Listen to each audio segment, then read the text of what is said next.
Hello and welcome to another episode of Top of the League podcast. Lovely cheering fans there, Gator. They're glad we're back, aren't they? We're good. We haven't had just a normal week in a while. We haven't. It's always been special guests and all of this, so just me and you in the basement with the dog, living life to the max. Yeah, she's currently licking herself, so you're a good audience. Everyone's having fun, once again, Top of the League podcast. We are now on YouTube, okay? We are also on basically every other platform. Spotify, search us, iTunes. And if you are an Android listener and you got any app that you use, I personally recommend Podcast Addict. I think it's the best non-iPhone podcast app. We're available on all that. Just search for us. We pop up on everything. Please subscribe. Please like us. Please recommend us to a friend. And if you wouldn't mind giving us a review. Honest is great. 5-star is even better. Everyone seems to like you and not like me. I get the opposite, which might be a good thing. Loads of people are reaching out to me saying how much they like you. Yeah, okay, you're just making me feel good. No, swear to God. And a lot of people have said how much they think from episode 1 to current, you've improved. Yeah, I mean, my energy's getting up. You know? Yeah, I'm getting excited. I look forward to doing it. Yeah, you really do. Yeah. You were literally bothering me the last few days. It just takes me so much when we get a pod, which is good though, isn't it? It is. And obviously, the rugby season is somewhat coming to an end. Yeah.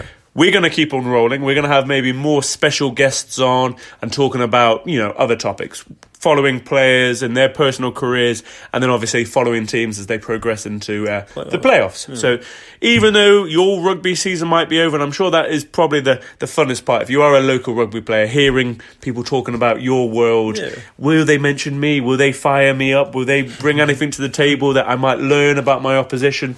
That might dip a little bit, but we're still going to give really good content. Yeah. Aren't we, Just? And make sure you follow us on Facebook, Twitter, and Instagram. Exactly. So, obviously, we are moving in and talking about rugby. This is going to be game week. Oh, jeez. It's getting tricky, isn't it? 6, maybe? 6, okay. How many games have we played? 5. 5 and a bye week. So, yeah, big week 6. So, this is the final week of the season. Yeah. Game week... Oh, Jesus. 7. No, I have no idea. Yeah, we've no idea. We should have been more prepared. But one thing we are prepared about is the competition. So obviously we announced the winner last week as Joshua Falcon, and he's off to Japan. And he wrote us a lovely little letter, Gator. I am going to read it to you. So Josh Falcon obviously shared our post, and when people think, is this a real thing? Will someone actually go off to Japan? Joshua Falcon is going off to Japan. And his note says, Mossy. And then he puts a little emoji of an Irish flag and Gator, and obviously an emoji of a little lizard/gator. Thanks so much for sending me to Japan from the pod contest. I see I'll be there from October 24th to November 4th and going to a semi-final match on the 26th. And then he's put a little exclamation mark there. And you booked me at the Sheraton Grande in Tokyo Bay. You guys are the best. I'll be sure to send pics and tag the pod. Wow. Yeah, he actually is a quite intellect. He's a good job. That literally sounded like a 6-year-old wrote that, and that is a letter to Santa Claus. So, well, hey, this portion was brought to you by... Miller High Life. I'm drinking the bottle. Oh God, real explosion. Oh, we just lost all our technology. Oh my God, this has gone horribly wrong. Get a towel. Miller High Life, do not shake it. It is some fantastic stuff. This is clean underwear. It's fine. It's absolutely fine. We're still recording. Okay, let's keep on rolling. So thank you very much, Gator. All right, and that is what you get when you podcast on a budget. Okay, we are... So, Falcon's off to Japan. Yeah. Yeah, we celebrate into that. The champagne was rocking there. So, how is he going to get on in Japan? I think he's going to do well. Yeah. Like, he does say in his little note, I'll be sure to send pics and tag the pod. Oh.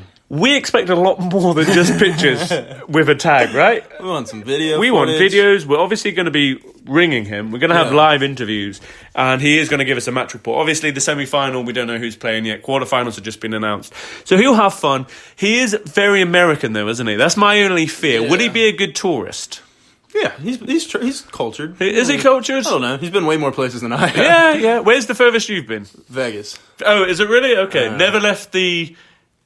country. I've only left the time zone to go to Nashville and Vegas. Everything else, it's been right same time zone. Okay. I was in Japan once when I was going to Thailand, And it got some very expensive. Only was in the airport, but like obviously when you go to Japan, you're thinking, I've got to do what? Japan? Yeah, if you were to go to Japan, what are you saying? Like one of the first things I want to do, even if it's a really quick trip, I've got to experience one thing of their culture. Oh, I don't know, like the live cooking thing where they throw shit up in your face. I went for sushi. I said I'll get some sushi, and I just ordered something off the menu. We had a few hours to kill, and it turned out to be really expensive. Oh.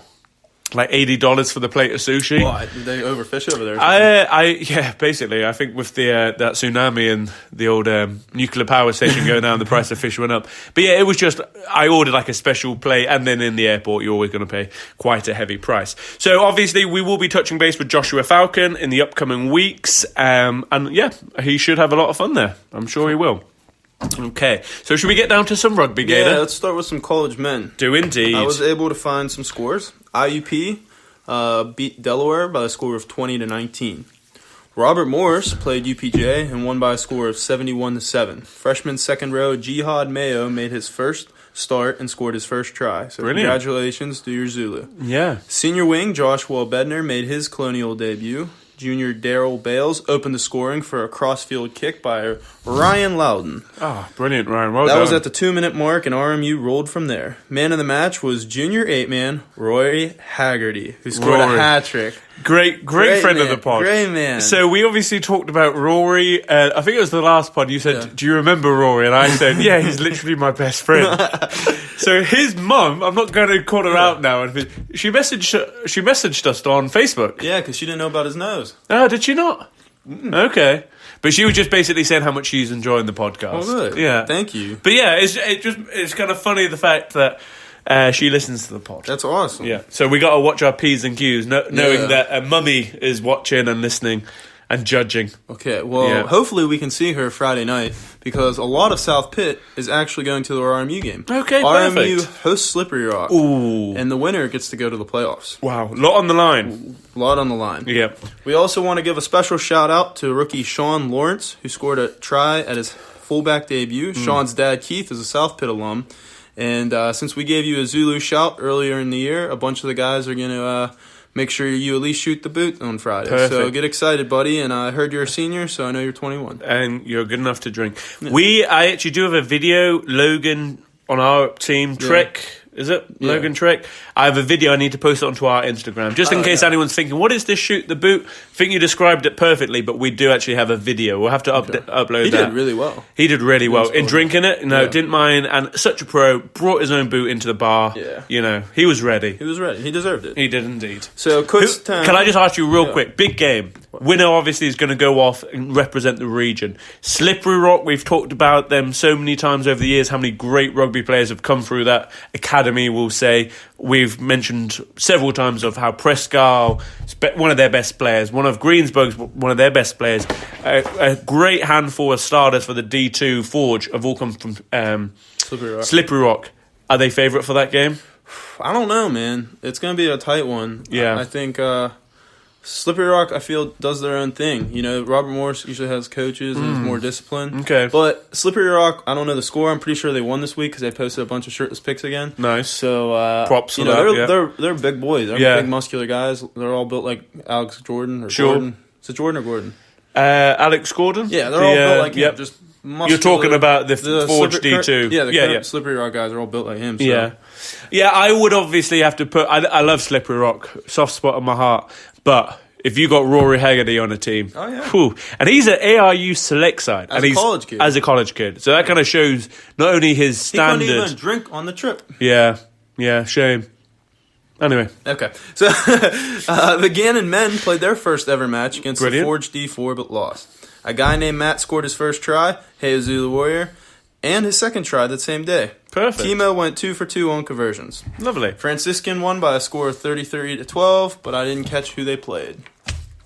All right, moving on to college women. Oh. They did not update their Instagrams as much this week. And that is where we get our... That's where we get our information, news. Penn State women, 43. Navy women, 12. Bloomsburg, 30. IUP, 29. So how does that work? Navy? They've just got a team? Or there's a base in the area? And they have academies, like all the branches of the military. I mean, I don't know about the Marines, but they have a college. Yeah. Like, that's where Dixon went. He was Sure. to the Navy. Okay. So I'd often watch, like, not that I watch it, but college football, it would often be like Michigan versus the Navy or the Army versus Navy. Yeah. So they have a set college base somewhere. You'd go off for X amount of years, learn your Navy stuff. It's like 4 years, and then I'm pretty sure you have to like enlist. For a few years after. Okay. Yeah, but you like come out as an officer and everything. Sure. Yeah. All right, so we're going to move to the D1 men. Oh, this is it. Your Pittsburgh Harlequins hosted Baltimore Brumbies and fell by a score of 14-8. Baltimore opened the scoring 2 minutes in. The Quins fought back with wing Sterling Wynn scoring at the 20-minute mark. Roscoe made the conversion, making it 7-5 Quins. Through a series of penalties and tries, Baltimore surged back to make a score 18-7. Zach Jessel scores at the 70-minute mark, bringing the Quins within 4 points. The time unfortunately ran dry with final score 18-14 Baltimore. Oof. Quins only made 5 subs in that. Is that because of a lack of depth or poor coaching? Interesting, because you said this game was crucial to the Quins season. And it was a home game, too. You think they would have emptied the bench? And like, you're only down 4 points with 10 minutes left. Why aren't you throwing some fresh legs?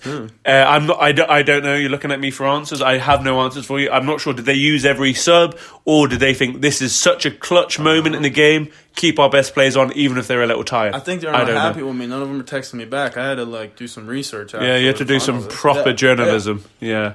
It's tough, that, isn't it? No, yeah, it sucks. So, moving to Forge D2 men.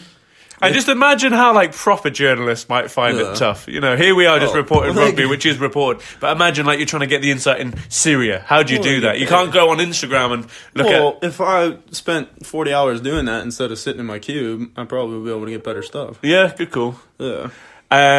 We will... I'm going to make you this promise, Gator. If we can get to 1 million downloads... I'll get you out of the cube, mate. I'll let you free. Yeah, we'll get you out. All right, we're about, less than 1% of the way there. Yeah, we're 0.5%. Yeah.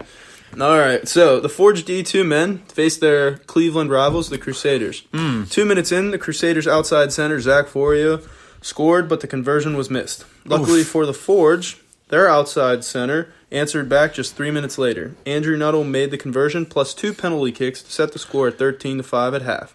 10 minutes into the second half, Craig Williams scored again. That was the outside center from before.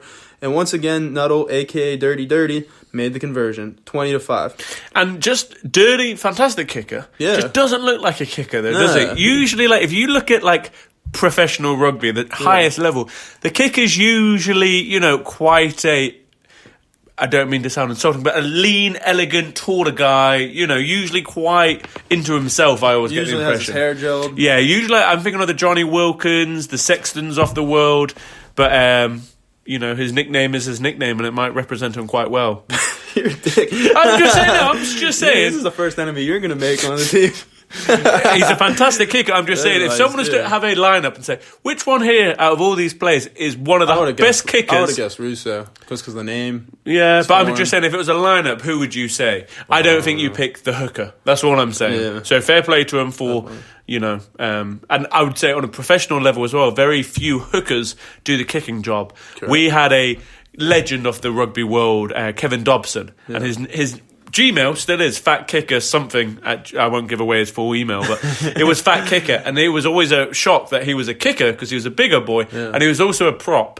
So he would say during the games, like, my legs are just so tired from, I guess, all the pushing and that general prop stuff. Yeah. You know, I don't really know what they do up there, but they get tired.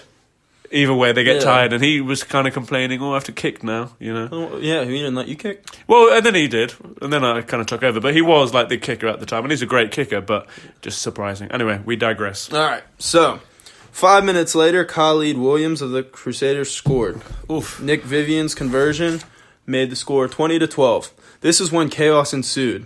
Within 5 minutes, Nuttall and center Neil Reynolds received yellow cards. Both tend to be pretty clean players, so I'd love to hear what the hell happened. Because, you know, they're not like the ones... They don't jump to mind, They're not, you know, quote, a big fat fuck or whatever I call that dude. They're both good, clean players, so I don't know what the hell happened. The Crusaders took advantage when Corey Graham scored from the fullback position. Vivian converted the kick, 2019 Forge. Ooh, 2019. Prop Christian Mans scored a try at the 78-minute mark. A misconversion left a nail loose in the Crusaders' coffin. Brilliant. The Crusaders sub Tyler Camise almost brought his team back to life like the Night King himself.